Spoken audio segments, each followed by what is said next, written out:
Alhamdulillah, wassalatu wassalamu ala rasulillah nabiyina Muhammadin wa alihi wa sahbihi wa man walah. Asyhadu an la ilaha illallah wahdahu la syarikalah wa asyhadu anna Muhammadan abduhu wa rasuluh.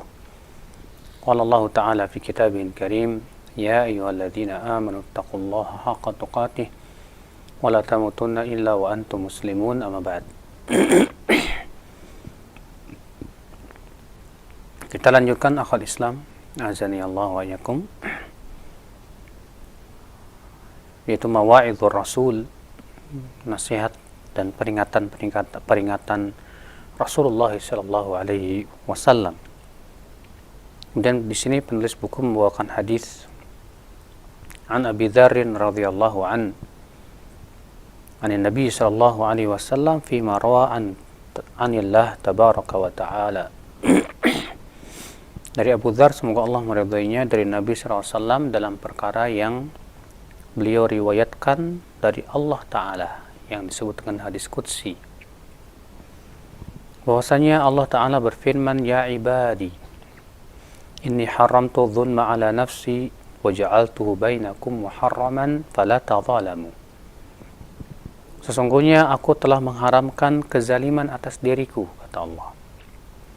Ya wahai hamba-hambaku, sesungguhnya aku telah mengharamkan kezaliman atas diriku, dan aku jadikan kezaliman itu sesuatu yang haram di antara kalian.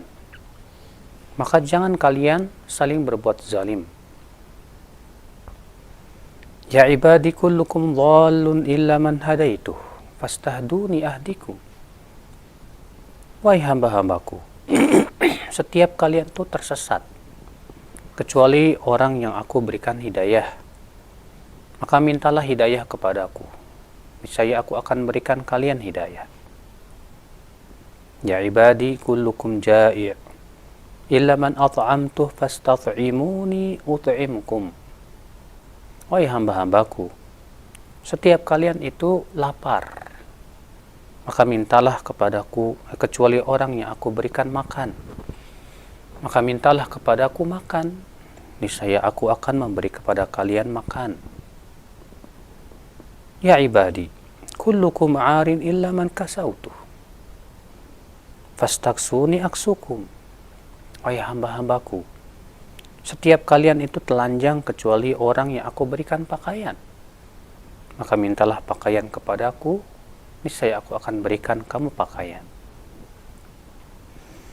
Ya ibadi innakum tukhti'una bil-laili wan-nahar wa ana aghfiru dhunuba jami'a fastaghfiruni aghfir lakum. Wahai hamba-hambaku, sesungguhnya kalian selalu berbuat dosa di waktu malam dan siang, sementara aku senantiasa mengampuni dosa. Maka mintalah ampun kepadaku, niscaya aku akan ampuni dosa kalian. Ya ibadi innakum lan tablughu dhurri fatadhurruni wa lan tablughu naf'i fatanfa'uni. Wahai hamba-hambaku, kalian itu tidak akan bisa memberikan mudarat kepadaku, tidak pula kalian akan mampu untuk memberikan manfaat kepadaku. Ya ibadi law anna awwalakum wa akhirakum wa insakum wa jinnakum kanu ala atqa qalbi rajuli wahidin minkum ma zada dhalika fi mulki syai'a. Hai hamba-hambaku, sesungguhnya kalaulah generasi awal kamu dan akhir kamu, manusia dan jin kamu, semuanya mereka di atas setakwa-takwa hati seseorang laki-laki di antara kalian, itu tidak akan menambah kerajaanku sedikit pun juga. Ya ibadi, wahai hamba-hambaku, law anna awwalakum wa akhirakum wa insakum wa jinnakum kanu ala afjari qalbi rajuli wahid ma naqasa dhalika min mulki syai'a. Wahai hamba-hambaku, kalaulah generasi awal kalian sampai akhir kalian, manusia dan jin kalian, semua di atas hati yang paling buruk seseorang dari kalian, artinya semua hatinya buruk, itu pun tidak mengurangi kerajaanku sedikit pun juga. Ya ibadi law anna awwalakum wa akhirakum wa insakum wa jinnakum qamu fi sa'idin wahidin fasa'aluni fa'a'taitu kulla insanin mas'alatah ma naqasa dzalika mimma indi illa kama yanqusul mikhyatu idza udkhila al-bahra. Wahai hamba-hambaku, kalaulah generasi awal kalian sampai akhir kalian, manusia dan jin kalian, semua berkumpul di sebuah tanah lapang, dan semua mereka minta kepadaku, dan aku memberikan setiap manusia permintaannya, sama sekali tidak mengurangi kekayaanku, kecuali seperti jarum yang dimasukkan ke dalam lautan. Seperti itulah berkurangnya. Subhanallah. Ya ibadi, innama hiya a'malukum uhsiha lakum thumma uwaffikum iyyaha faman wajada khairan falyahmadillah wa man wajada ghaira dzalika fala yalumanna illa nafsah. Wahai hamba-hambaku, sesungguhnya amalan-amalan itu aku akan hitung untuk kalian, kemudian aku akan balas untuk kalian. Siapa yang menemukan balasan kebaikan, hendaklah ia memuji Allah. Dan siapa yang menemukan balasan selain kebaikan, maka jangan ia mencela kecuali dirinya sendiri. Hadis ini dikeluarkan Imam Muslim, di nomor 2577. Kita akan bahas hadis ini, ya akhwal Islam. Di sini Rasulullah SAW meriwayatkan dari Allah Tabaraka wa Ta'ala yang disebut dengan hadis qudsi. Apa itu hadis qudsi? Yaitu hadis yang Rasulullah riwayatkan dari Allah Subhanahu wa Ta'ala. Bedanya dengan Al-Quran, kalau Al-Quran lafaz dan maknanya semuanya dari Allah, sedangkan hadis qudsi maknanya dari Allah namun lafaznya dengan ungkapan Rasulullah SAW sendiri. Ya. Di sini Rasulullah SAW meriwayatkan dari Allah Jalla wa'ala bahwasanya Allah Ta'ala berfirman, ya ibadi, hai hamba-hambaku. Allah memanggil kita semuanya hamba-hamba Allah. Semua kita hamba Allah. Adakah di dunia ini yang bukan hamba Allah? Tidak ada, semua hamba Allah. Baik dia seorang pemimpin, baik dia rakyat, baik dia orang Arab, orang Indonesia, orang Eropa, baik dia putih, mau hitam, baik dia merah ataupun kuning ataupun semuanya. Semua yang ada di muka bumi ini dan semua yang ada di alam semesta ini hamba-hamba Allah.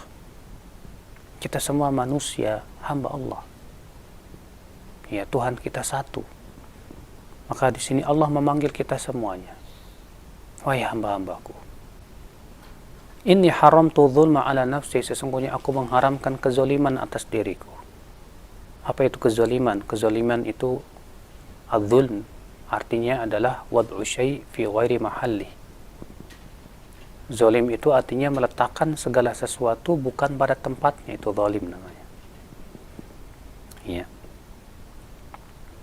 Meletakkan sesuatu pada tempatnya itu bukan pada tempatnya zalim. Adapun kalau ia letakkan sesuatu pada tempatnya itu disebut dengan adil.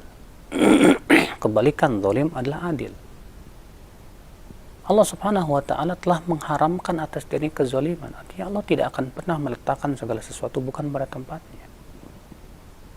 Allah meletakkan kefakiran itu semua dengan keadilan. Allah meletakkan kekayaan semua itu dengan ilmu, ya, dan karunia serta rahmatnya. Allah memberikan balasan kebaikan semua itu dengan karunia dan rahmatnya. Dan Allah memberikan adab yang pedih semua itu dengan keadilan. Dan tidak mungkin Allah menzalimi hambanya sedikit pun juga. Makanya Allah berfirman, wala yadhlimu rabbuka ahada, dan Rabbmu tidak akan pernah menzalimi siapapun juga. Ketika kita tidak diberi oleh Allah harta dunia, bukan berarti Allah zalim dan bakhil, tidak. Akan tetapi itu adalah merupakan konsekuensi dari keadilan dan hikmah serta rahmat. Ada orang diberikan oleh Allah kekayaan. Ya. Ada orang yang Allah berikan kepada mereka kemiskinan. Bukan berarti Allah zalim, bukan berarti Allah bakhil. Dan itu pun juga bukan menunjukkan seseorang itu dikasih sayangi oleh Allah karena apa, dengan tandanya adalah diberikan harta? Tidak. Kaya, miskin itu bukan tanda kasih sayang Allah kepada seorang hamba. Akan tetapi kasih sayang Allah hakikatnya adalah siapa yang diberikan hidayah, keimanan, ketakwaan, ketaatan, maka itulah orang-orang yang diberikan oleh Allah rahmat dan kasih sayangnya. Ada orang yang terlahir dalam keadaan cacat, Allah tidak zalim. Banyak di antara kita karena kurangnya keilmuan tidak mengerti kenapa terjadi begini dan begitu. Lalu dengan kekurangan ilmu kita ini, kita tuduh Allah subhanahu wa ta'ala bahwa Allah zalim, Allah tidak sayang, dan yang lainnya. Akibat daripada apa? Kurangnya ilmu kita. Sedangkan Allah berbuat semuanya dengan ilmu. Makanya jadikan sebuah ayat kaidah dalam kehidupan kita. Apa itu? Allah berfirman, wallahu ya'lam wa antum la ta'lamun. Allah yang maha tahu, kamu tidak tahu. Allah berfirman, wa ma utitum minal ilmi illa qalila. Tidaklah kalian diberikan ilmu kecuali sedikit saja. Ilmu kita sedikit. Bagaimana kita yang ilmunya sedikit hendak mengomentari ilmu Allah yang luas tak terhingga? Makanya kewajiban seorang hamba adalah yakin semua perbuatan Allah itu adil, tidak mungkin zalim. Yang kita pandang zalim di mata kita itu akibat kekurangan ilmu kita. Hakikatnya itu bukan kezaliman, karena Allah lah yang maha tahu. Allah terkadang tidak memberi bukan karena Allah bakhil, tapi Allah tidak memberi karena ingin memberi yang lebih baik dari itu. Allah menghalangi dari seseorang ya harta dunia, bisa jadi karena ilmu Allah bahwa dia kalau diberikan harta menjadi orang yang lupa daratan. Akhirnya diberikan dia kesempitan rezeki agar ia tidak menjadi orang-orang yang sombong. Ia selamat daripada tertipu dengan dunia. Ia selamat daripada kesombongan dan yang lainnya. Maka Allah tidak mungkin zalim ya akhi. Karena Allah telah mengharamkan atas dirinya kezaliman. Tidak pernah Allah menzalimi hamba-Nya. Allah berfirman, ya inna Allah la yadhlimu mithqala dzarrah. Allah tidak pernah menzalimi sebesar biji sawi sedikit pun juga. Sekecil apapun Allah tidak pernah berbuat zalim. Tapi hambalah yang tidak mengerti. Lalu Allah berfirman, wa ja'altuhu bainakum muharrama. Dan aku menjadikan kezaliman itu sesuatu yang diharamkan di antara kalian. Maka Allah mengharamkan kezaliman di antara manusia untuk saling berbuat zalim. Baik itu zalim terhadap dirinya sendiri dengan cara memaksiati Allah. Karena orang yang memaksiati dirinya, yang memaksiati Allah subhanahu wa ta'ala, sebetulnya sudah menzalimi dirinya sendiri. Bukankah larangan Allah semuanya mudarat? Ya. Maka orang yang melanggar larangan Allah, hakikatnya dia sudah memberikan kepada dirinya mudarat. Bukankah perintah Allah semuanya adalah maslahat? Dan apabila ditinggalkan malah menimbulkan mudarat? Jawab ya. Maka orang yang meninggalkan perintah Allah, hakikatnya ia sudah menzalimi dirinya sendiri. Maka menzalimi diri sendiri dengan cara memaksiati Allah haram. Apalagi zalim terhadap orang lain, maka ini pun juga haram besar. Dosanya besar di sisi Allah subhanahu wa ta'ala. Maka ya akhal Islam, semua bentuk kezaliman dalam Islam haram. Dan Allah telah mengharamkan kezaliman. Dan Allah telah menyediakan azab yang sangat pedih bagi orang-orang yang berbuat zalim. Maka Allah berfirman, fala tadzalamu. Jangan kalian saling berbuat zalim. Maka tidak boleh membalas kezaliman dengan kezaliman. Kalau ada orang yang menzalimi kita, bolehkah kita kemudian menzalimi dia? Maka itu jelas tidak diperbolehkan. Ya, apabila ada orang yang menggibah kita, bolehkah kita balas dengan cara menggibah dia? Tentu ini diharamkan. Kalau ada orang yang mengambil harta kita, lalu kita balas dengan cara kita menghabiskan harta dia, ini pun juga tidak diperbolehkan. Maka tentu ya akhal Islam azani Allah wa iyyakum, kezaliman di dalam Islam sekecil apapun haram. Kita misalnya diledek orang, hai jahil, hai bodoh, kita marah, lalu kita membalas meledek dengan yang lebih, kamu bodoh, dan setan misalnya. Kita berbuat zalim dengan tambahan kata-kata setan itu, tetap itu kezaliman. Maka ya akhal Islam, kezaliman sekecil apapun pasti akan dibalas oleh Allah Subhanahu wa taala. Allah berfirman, "Faman ya'mal mithqala dzarratin khairan yarah, wa man ya'mal mithqala dzarratin syarran yarah." Siapa yang mengamalkan kebaikan sekecil apapun, ia akan melihat balasannya. Dan siapa yang berbuat kezaliman keburukan sekecil apapun, ia akan melihat balasannya. Na'udzubillah. Lalu Allah berfirman, ya ibadi, wahai hambaku, kullukum dhalun illa man hadaitu. Setiap kalian itu tersesat. Kata-kata tersesat mempunyai terkadang makna artinya tidak di atas keilmuan. Karena orang yang tidak di atas keilmuan, ia tersesat, ia tidak tahu jalan, ia tidak tahu ilmunya. Makanya disebutkan dalam sebuah riwayat, innal abda la yuladu aliman. Seorang manusia itu tidak dilahirkan dalam keadaan berilmu. Nah, kalau ternyata ketika ia lahir tidak berilmu, sampai besar pun ia tidak berilmu, maka orang yang tidak berilmu pasti identik akan tersesat. Karena untuk tidak tersesat membutuhkan ilmu, saudaraku. Kita mau pergi ke sebuah kota, tapi kita tidak tahu jalan yang mengantarkan kita ke kota tersebut. Kita juga tidak mau bertanya kepada orang, tidak mau melihat peta. Saya yakin kita tidak akan sampai. Kenapa? Karena kita tidak tahu ilmunya. Kita mau membuat sebuah makanan, tapi kita tidak tahu ilmunya. Saya yakin kita tidak akan bisa itu. Kita ingin masuk surga, tapi kemudian kita tidak tahu jalan menuju surga. Kita pasti akan tersesat. Maka manusia itu pada asalnya memang tersesat, tidak tahu ilmu. Sebagaimana Allah berfirman juga, wal asri innal insana lafi khusr. Demi masa, sesungguhnya manusia itu benar-benar dalam keadaan merugi. Maka Allah mengatakan, hai hamba-hambaku, setiap kalian itu tersesat. Illa man hadaitu, kecuali orang yang aku berikan hidayah. Kita manusia butuh hidayah, saudaraku. Hidayah itulah yang membimbing kita kepada kebaikan. Hidayah itu yang akan membedakan kita dengan binatang ternak. Hidayah itu yang menuntun kita kepada jalan surga. Tanpa hidayah dari Allah, kita tidak akan bisa masuk surga.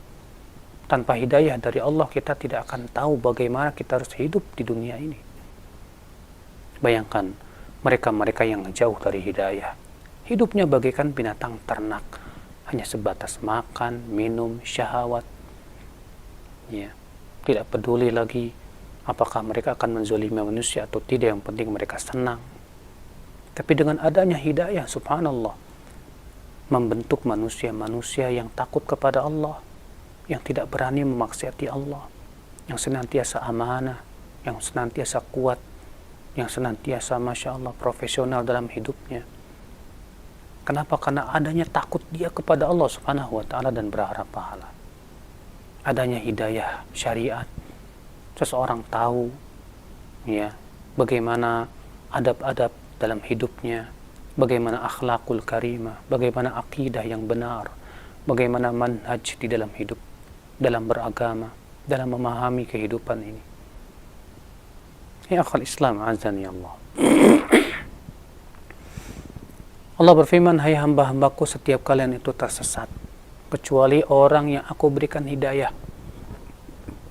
Fastahduni ahdikum, mintalah hidayah kepadaku. Mintalah. Makanya dalam setiap sholat kita diperintahkan oleh Allah mengucapkan ihdinas siratal mustaqim. Karena hidayah Allah itu sangat banyak, saudaraku. Hidayah Allah itu luar biasa sangat banyak.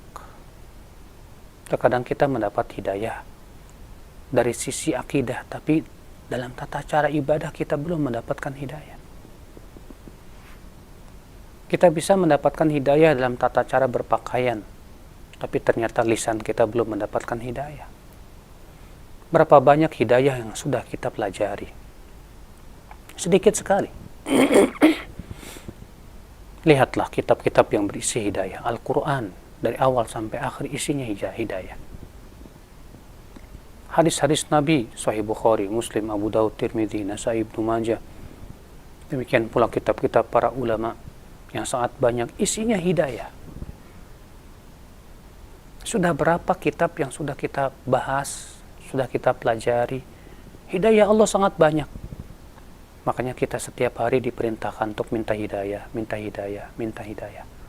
Karena kebutuhan kita kepada hidayah melebihi kebutuhan kita kepada nafas.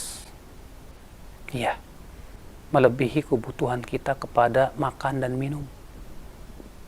Karena makan dan minum untuk kehidupan badan, sedangkan hidayah, ilmu, untuk kebutuhan hati kita, saudaraku. Itulah makanan hati.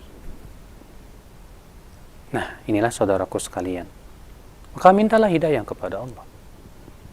Namun tentunya, ketika kita minta hidayah, ya Allah berikan aku hidayah, ya Allah berikan aku hidayah. Bukan berarti kemudian kita tidak mau menuntut ilmu, kita berlepas diri, nanti kalau Allah berikan hidayah, tentu nanti aku akan taat sendiri. Ini sama sekali tidak dibenarkan. Bukankah kalau kita minta kepada Allah, ya Allah berikan aku rezeki, konsekuensinya kita mencari rezeki? Kalau kita minta kepada Allah, ya Allah berikan aku makan, konsekuensinya kita cari makan. Demikian pula ketika kita minta hidayah, ya Allah aku minta kepada Engkau hidayahmu, konsekuensinya kita cari. Datangi majlis-majlis ilmu yang diasuh oleh para asatidzah, ustadz-ustadz yang kokoh keilmuannya. Cari. Pergi. Ya, karena ilmu itu harus didatangi. Ya, banyak di antara kita yang lebih senang mendatangkan ustadz ke tempat kita, ke rumah kita. Tapi untuk kita pergi menuntut ilmu malas. Sehingga akhirnya kurang berkah keilmuan kita. Sementara para ulama mengatakan al-ilmu yu'ta. Ilmu itu yang lebih baik didatangi. Kenapa? Karena kita yang butuh. Kita yang membutuhkan ilmu, saudaraku. Kalau kita saja ya butuh duit, kita harus pergi mendatangi tempat-tempat duit untuk berdagang dan yang lainnya. Maka kita butuh hidayah. Datangilah tempat-tempat yang di situ disebarkan hidayah. Majlis-majlis ilmu. Ya ibadi, kullukum jai, illa man at'amtuhu fastat'imuni ut'imkum. Kemudian Allah berfirman, hai hamba-hambaku, setiap kalian itu lapar. Karena kalau bukan karena Allah memberikan kepada kita makanan, setiap kita lapar. Kita tidak bisa makan. Illa man at'amtuhu, kecuali yang aku berikan padanya makanan. Iya. Siapa manusia yang tidak butuh makan? Manusia butuh makanan. Hendaklah mereka-mereka yang sombong itu berpikir 2 kali lipat, bahkan 50 kali lipat. Kalau ia sombong kepada Allah, kepada pencipta langit dan bumi, mampukah dia untuk mendatangkan makanan jika Allah tahan dari langit? Jika Allah memerintahkan bumi untuk tidak menumbuhkan tanaman-tanaman, dari mana dia akan bisa makan? Kita butuh makan, saudaraku. Ya, makanan-makanan yang kita makan itu semua siapa yang menumbuhkan? Buah-buahan yang ranum, padinya yang kita butuhkan menjadi nasi. Demikian pula rotinya yang kita butuhkan ya berupa gandum ataupun terigu ataupun yang lainnya. Semua itu dari tanah. Belum lagi airnya. Bagaimana kalau ternyata Allah jadikan tanaman-tanaman itu mati, kemudian ia tidak lagi tumbuh. Pasti kita pun juga mati. Kita semua butuh kepada karunia Allah, saudaraku. Maka Allah mengatakan, hai hamba-hambaku, setiap kalian itu lapar, kecuali yang aku berikan makan, maka mintalah makan kepadaku. Minta kepada Allah makan. Yang kita minta adalah makanan yang halal.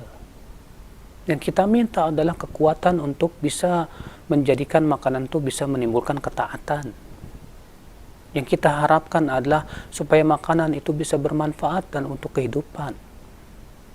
Jangan sampai kita makan seperti hewan, hanya sebatas rakus untuk makan dan makan dan makan, tapi ternyata tidak sama sekali menimbulkan ketaatan kepada Allah.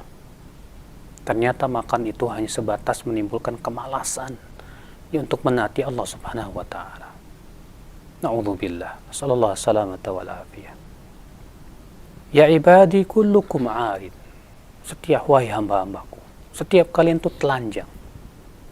Siapa yang menumbuhkan tanaman-tanaman yang bisa dijadikan untuk bahan pakaian kalau bukan Allah Subhanahu wa taala? Siapa yang menumbuhkan tanaman kapasnya?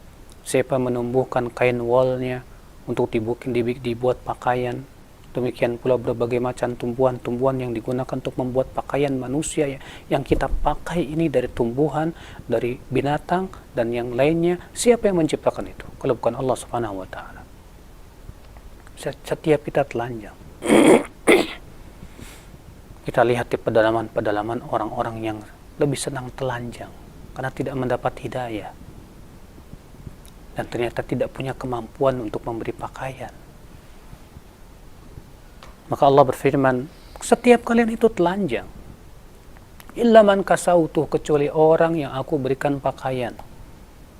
Mintalah pakaian kepadaku. Minta pakaian yang bisa menutup aurat kita.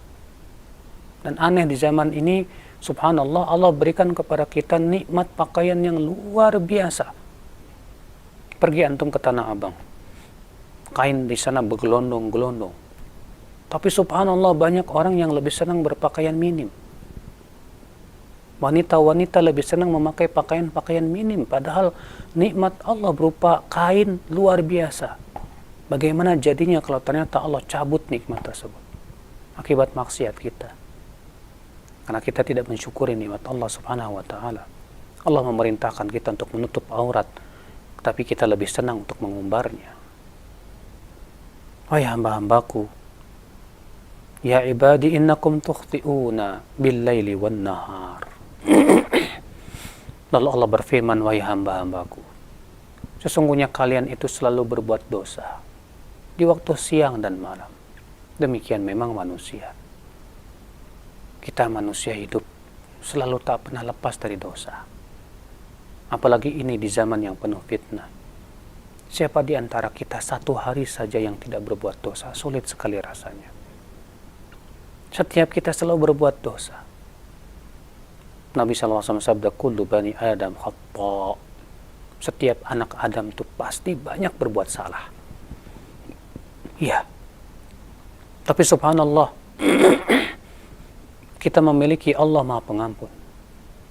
Rabb kita Jalla wa'ala itu Maha Pengampun dan tidak ada satupun dosa yang tidak diampuni jika kita minta ampun kepada Allah. Allah berfirman, ya ibadi, innakum tukhti'una bil-laili wan-nahar. Wahai hamba-hambaku, sesungguhnya kalian itu selalu berbuat dosa di waktu malam dan di waktu siang. Wa ana aghfiru dzunuba jami'a. Sementara aku mengampuni seluruh dosa. Wajib kita yakini Allah itu Maha Pengampun. Tapi keyakinan ini bukan berarti membuat kita semakin berbuat dosa, tidak. Allah berfirman, fastaghfiruni, minta ampunlah kepadaku. Segera kita istighfar. Segera kita taubat, segera kita minta ampun kepada Allah sebelum kerongkongan sampai ke nyawa kita sampai ke kerongkongan kita.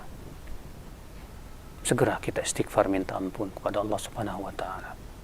Rasulullah sallallahu alaihi wasallam ia bersabda, ya ayuhan nas, tubu ila Allah wastaghfiruh. Fa inni atubu ila Allah wa astaghfiruhu fil yawmi mi'ata marrah. Wahai manusia, bertaubatlah kalian kepada Allah dan istighfarlah kepada Allah Karena aku, kata Rasulullah, setiap harinya bertaubat dan beristighfar 100 kali. Bayangkan, subhanallah. Beliau manusia yang telah dijamin masuk surga. Ternyata setiap harinya istighfar dan taubat 100 kali. Bagaimana dengan kita, saudaraku sekalian? Maka subhanallah, betapa Allah maha pengampun. Siapapun yang minta ampun kepada Allah, sebesar apapun dosanya, pasti Allah ampuni. Jangan berputus asa dari rahmatnya. Allah berfirman, "Qul li ibadiyalladzina asrafu ala anfusihim la taqnatu min rahmatillah, innallaha yaghfiru dzunuba jami'a, innahu huwal ghafurur rahim." Wahai katakan kepada hamba-hambaku yang melampaui batas itu, jangan kalian merasa putus asa dari rahmat Allah. Sesungguhnya Allah mengampuni seluruh dosa, dan sesungguhnya Dia maha pengampun lagi maha penyayang. Yakinlah ya akhi. Jangan katakan, saya sudah terlalu banyak berbuat dosa, sepertinya Allah sudah tidak akan ampuni dosaku. Wallahi, ucapan ini saja sudah dosa. Dia berburuk sangka kepada Allah. Padahal Allah senantiasa berkata dalam Al-Quran dan hadisnya, siapapun yang minta ampun, pasti Allah ampuni dosanya. Dalam riwayat Tirmidzi juga, Allah Ta'ala berfirman dalam hadis qudsinya, "Ya ibna Adam, law balagat dhunubuka anana as-sama, thumma astaghfartani, ghafartu lak." Hai anak Adam, kalaulah dosamu memenuhi awang-awang di langit, saking banyaknya dosamu, kemudian kamu minta ampun kepadaku, pasti aku akan ampuni dosamu. Subhanallah. Rabb kita maha pengasih lagi maha penyayang, saudaraku. Ya ibadi, kemudian Allah berfirman, wahai hamba-hambaku, innakum lan tablughu dhurri fatadurruni wa lan tablughu naf'i fatanfa'uni.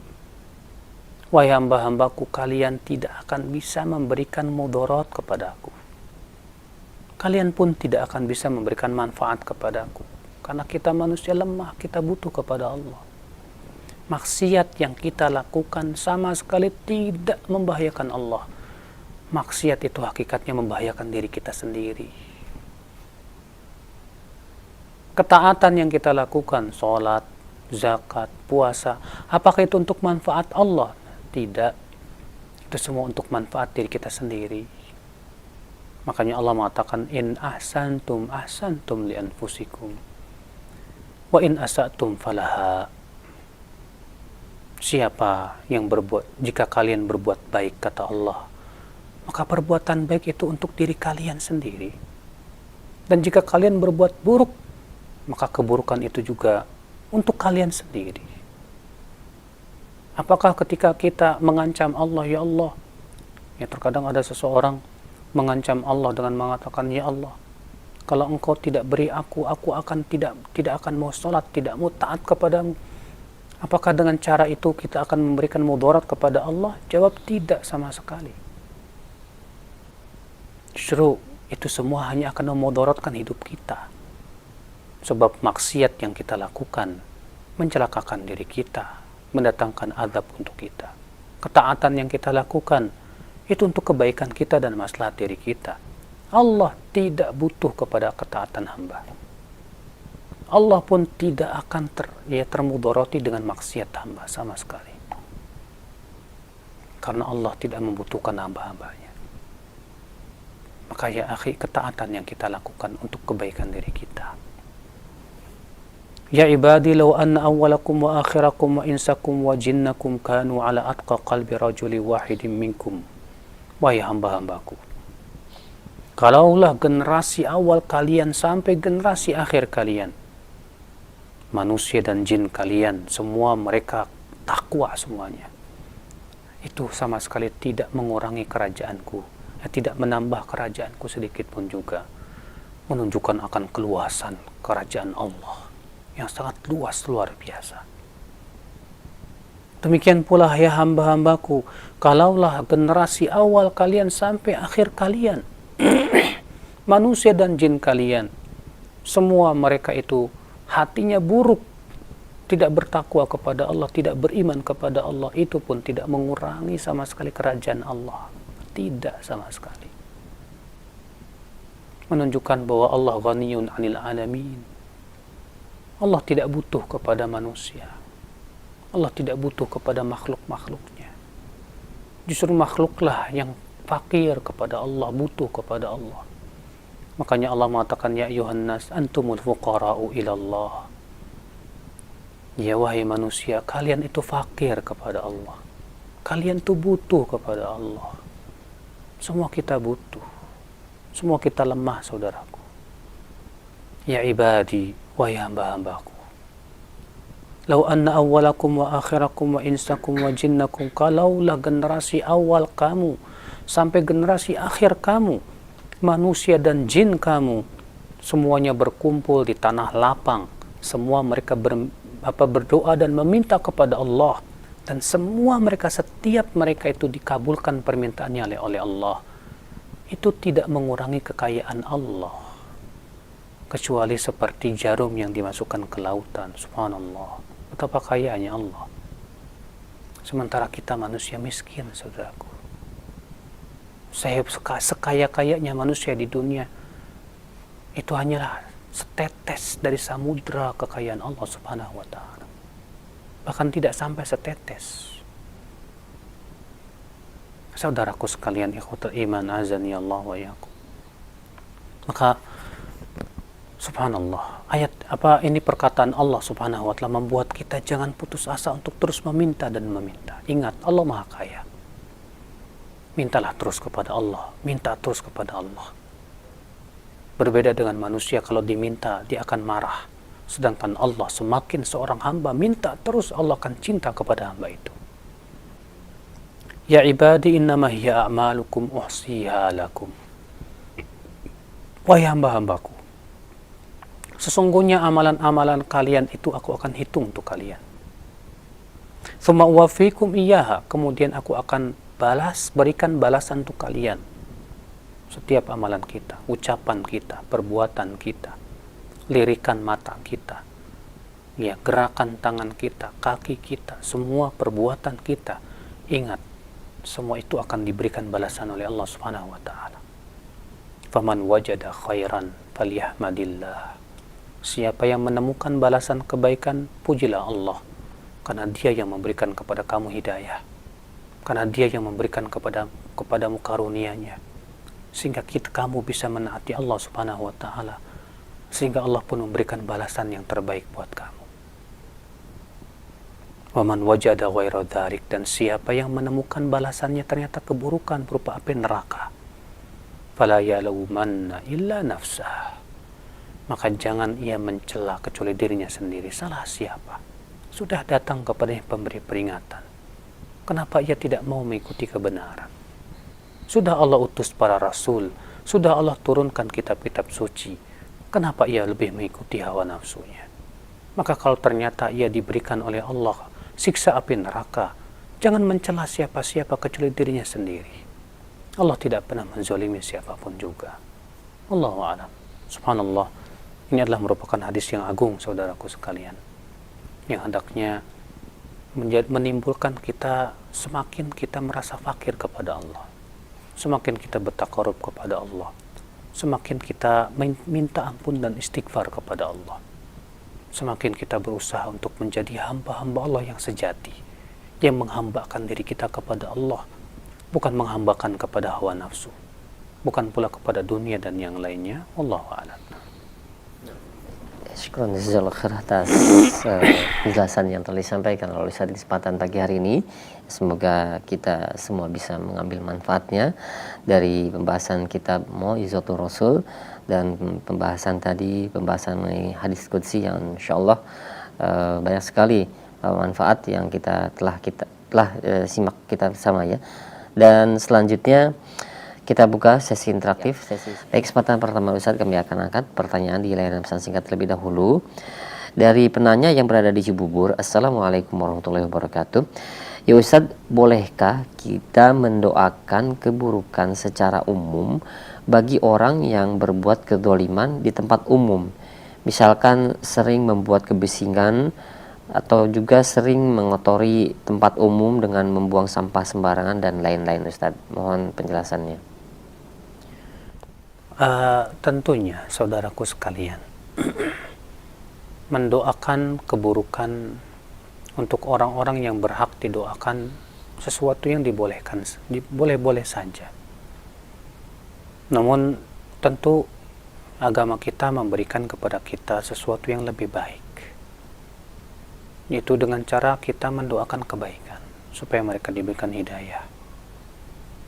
Karena bila kita doakan hidayah, maka kita mendapatkan dua perkara. Ya. Perkara yang pertama, kita dapat pahala besar di sisi Allah. Perkara yang kedua, keburukan itu akan hilang. Ya, misalnya ada orang yang berbuat kebisingan, ada orang yang suka mengganggu orang, lalu kita doakan supaya orang tersebut dapat hidayah. Ya Allah, berikan dia hidayah. Ternyata Allah kabulkan. Maka kita, Masya Allah, kebaikan berkali-kali lipat. Dia dapat hidayah, Alhamdulillah, menjadi kebaikan untuk dirinya. Yang kedua, kita yang mendoakan dapat pahala, Alhamdulillah. Yang ketiga, dia akan, setelah dia mendapatkan hidayah, dia akan tinggalkan perbuatan keburukannya itu dan menggantikannya dengan berbuat baik kepada manusia, sehingga manfaat dan maslahatnya jauh lebih besar daripada kita mendoakan keburukan sebatas ya Allah, ya, orang itu semoga dilaknat, ya, karena suka ganggu orang, yang ternyata Allah kabulkan, dia terkena laknat dan yang lainnya. Akhirnya apa yang terjadi? Ya, dia dengan didoakan keburukan itu ternyata bukannya meninggalkan keburukan, malah semakin menjadi-jadi dalam keburukan akibat didoakan ya dengan keburukan, sehingga dia benar-benar jadi orang buruk. Akhirnya apa yang terjadi? Keburukan yang kita harapkan hilang itu ternyata tidak hilang, bisa jadi malah bertambah-tambah. Ya, Allahu a'lam. Nah, Sekarang jazakallahu khairan atas jawaban dan nasihat Ustaz demikian. Dan selanjutnya ada pertanyaan kembali Ustaz mengenai hidayah. Ya Ustadz, mohon nasihatnya bagi kami para pengurus pengajian atau juga pengurus masjid yang dimana kami semangat untuk menjadi bagian penyampai hidayah bagi orang lain. Nah, tapi kadang kami lupa kepada diri sendiri untuk duduk di majelis ilmu untuk mempertahankan hidayah yang telah kami dapatkan. Mohon nasihatnya Ustadz. ini tentunya jangan sampai terjadi pada diri kita. Kita ingin menyelamatkan orang lain dari api neraka dengan mengorbankan diri kita sendiri. Sebuah kesalahan. Kita ya sibuk jadi panitia tablik akbar. Akhirnya karena sebagai panitia sibuk sana sini, tapi kita ya mendapatkan bagian ilmunya paling sedikit sekali. Bahkan tidak. Hanya sebatas meyakini yang penting saya sudah dapat hidayah, sudah dapat pahala dari mengadakannya. Betul, memang Anda sudah dapat hidayah, sudah mendapatkan pahala. Tapi masalahnya pahala mereka yang mendapatkan ilmu ternyata jauh lebih besar manfaatnya. Karena manfaat ilmu itu jauh lebih besar, ya akhi. Iya. Bukan berarti kalau gitu saya nggak usah jadi panitia aja deh. Ini pun juga tidak benar. Sebab kalau antum tidak jadi panitia, siapa yang akan menghidupkan sunnah di tengah-tengah masyarakat kita? Harus ada yang jadi panitia. Namun, Anda yang jadi panitia, berpikir juga. Jangan sampai ternyata saya tidak kebagian daripada yang ilmu yang disampaikan oleh ustadz tersebut. Kalau Anda seksi yang paling sibuk, maka Anda setelah kajian berusaha minta rekaman kajian. Minta dong, saya kan tadi sibuk. Sebetulnya saya nggak mau sibuk. Saya pengennya dapat ilmu. Saya harus jemput ustadz ini ke sana ke sini, akhirnya saya harus kehilangan kesempatan banyak untuk menuntut ilmu. Ya, kasih syarat. Syaratnya saya harus minta ke rekamannya supaya saya bisa menuntut ilmu dan mengkaji dan bisa mendapatkan ilmu. Ya. Nah, ini harus ada seperti itu. Kalau hanya sebatas semangatnya untuk jadi panitia tapi tidak ada semangat menuntut ilmu, ini juga salah. Kita harus ya jadi panitia itu kebaikan dan mendapatkan ilmu kebaikan, sehingga kita berpikir bagaimana panitia itu 2 kali lipat keuntungannya. Kalau mereka yang hadir cuma dapat 1 kali lipat aja dapat ilmunya, udah. Panitianya harusnya dapat 2 kali lipat, dapat pahala mengadakan fasilitas ilmu, yang kedua mendapatkan ilmunya dan duduk di majelis ilmu. Ya, Allahu a'lam. Nah.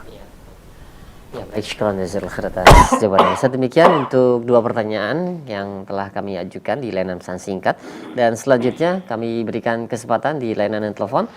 Assalamualaikum. Waalaikumsalam warahmatullahi wabarakatuh. Dengan siapa, di mana? Dengan Bapak Kadan dari Cianjur. Silahkan Pak Kadan. Ya, yang mau Pak Ustadz begini, saya pernah mendengar bahwa sekarang kan bulan haram, Ustadz. Katanya kalau di bulan haram dosa dan pahala itu dilipat gandakan. Yang saya tanyakan, apakah dilipat gandakan itu kualitasnya atau kuantitasnya, Pak Ustadz? Itu yang pertama. Dan yang kedua, kita kan dianjurkan untuk berpuasa, sedangkan dalam puasa itu berbagai macam. Ada yang puasa Ayyamul Bid, puasa Senin Kamis, dan puasa Nabi Daud, Pak Ustadz. Yang pertanyaannya, apakah kita harus memilih satu di antara beberapa macam, ataukah kita memvariasikan? Contohnya, bulan ini kita puasa Nabi Daud, bulan berikutnya puasa Senin Kamis, atau bagaimana, Pak Ustadz? Iya, baik. Assalamualaikum. Waalaikumsalam warahmatullahi wabarakatuh. Allah subhanahu wa ta'ala melarang berbuat zalim di bulan-bulan haram. Allah berfirman, "Fala tadlimu fihinna anfusakum." Jangan kalian berbuat zalim ya dan menzalimi diri kalian sendiri di bulan-bulan haram itu. Para ulama mengatakan artinya perbuatan zalim, perbuatan dosa di bulan-bulan haram itu dilipat gandakan. Dilipat gandakan dari sisi kuantitasnya. Ya. Adapun dari suatu sisi kualitasnya sudah pasti. Tapi dilipat gandakan. Yang biasanya misalnya dosa itu 1, ini 1 tapi satunya lebih besar. Ya.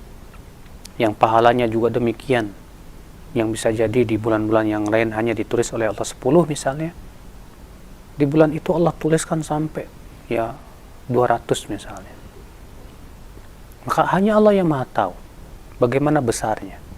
Yang jelas setiap mukmin, setiap muslim wajib menghormati dan memuliakan bulan-bulan haram. Ini kita di bulan Muharram. Kita telah melewati 2 bulan haram sebelumnya, Dzulqa'dah dan Dzulhijjah. Sekarang kita berada di penghujung dari 3 bulan haram tersebut di bulan Muharram. Dan di bulan Muharram ini sangat dianjurkan banyak berpuasa. Karena Nabi SAW menyebutkan dalam hadisnya, sabda, "Afdalus siyam ba'da Ramadan, siyamu syahrillahil Muharram." Sebaik-baik puasa di bulan Ramadan, sebaik-baik puasa setelah bulan Ramadan adalah berpuasa di bulan Muharram. Bagaimana? Apakah memperbanyak puasa di bulan Muharram? Bolehkah kita berpuasa sebulan penuh? Jawab, tidak boleh. Karena itu tidak pernah dilakukan Rasulullah SAW. Aisyah mengatakan tidak pernah Rasulullah berpuasa sebulan penuh kecuali di bulan Ramadan. Dan tidak pernah Rasulullah berpuasa kebanyakan bulan kecuali di bulan Sya'ban. Berarti yang kita lakukan apa? Maka kita lakukan misalnya puasa yang terbaik. Di antara Nabi bersabda, sebaik-baik puasa adalah puasa Daud. Berarti kita bisa lakukan puasa Daud di bulan ini. Sehari puasa, sehari tidak, sehari puasa, sehari tidak, terus demikian. Kalau kita tidak mampu itu, maka cukup Senin Kemis misalnya. Ya, yang jelas kita berusaha. Kalau tidak mampu itu, coba kita ganti dengan amalan soleh. Karena Terkadang ada orang bagi dia tidak mampu berpuasa karena pekerjaannya berat. Iya. Sebagaimana Abdullah bin Mas'ud radhiyallahu an. Beliau ya jarang puasa sunnah karena beliau kalau puasa itu tidak kuat membaca Al-Quran dan sholat. Ya, maka beliau lebih mengutamakan sholat sunnah dan membaca Al-Quran. Ya, sehingga beliau jarang berpuasa sunnah. Ya, karena memang sholat sunnah lebih utama dibandingkan dengan puasa sunnah. Sahih. Nah, antum misalnya sebagai seorang guru tidak bisa melaksanakan tugas Anda sebagai seorang guru kalau Anda berpuasa karena lelah dan yang lainnya. Maka harus kita dahulukan yang wajib. Melaksanakan amanah untuk mengajar itu wajib. Ya udah, nggak puasa sunnah nggak masalah. Tapi upayakan ada gantinya di bulan-bulan haram ini dengan cara membaca Quran, dengan cara berbuat kebaikan, beramal soleh dan yang lainnya. Ya. Nah, ini akal Islam azan ya Allah wa yakum. Jelas kita di bulan-bulan haram ini kita berlomba-lomba dalam kebaikan. Ya. Wallahu a'lam, semoga yang saya sampaikan bermanfaat. Di pagi hari ini kita tutup subhanakallah bihamdik asyhadu an la ilaha illa anta astaghfiruka wa atubu ilaik. Assalamualaikum warahmatullahi wabarakatuh.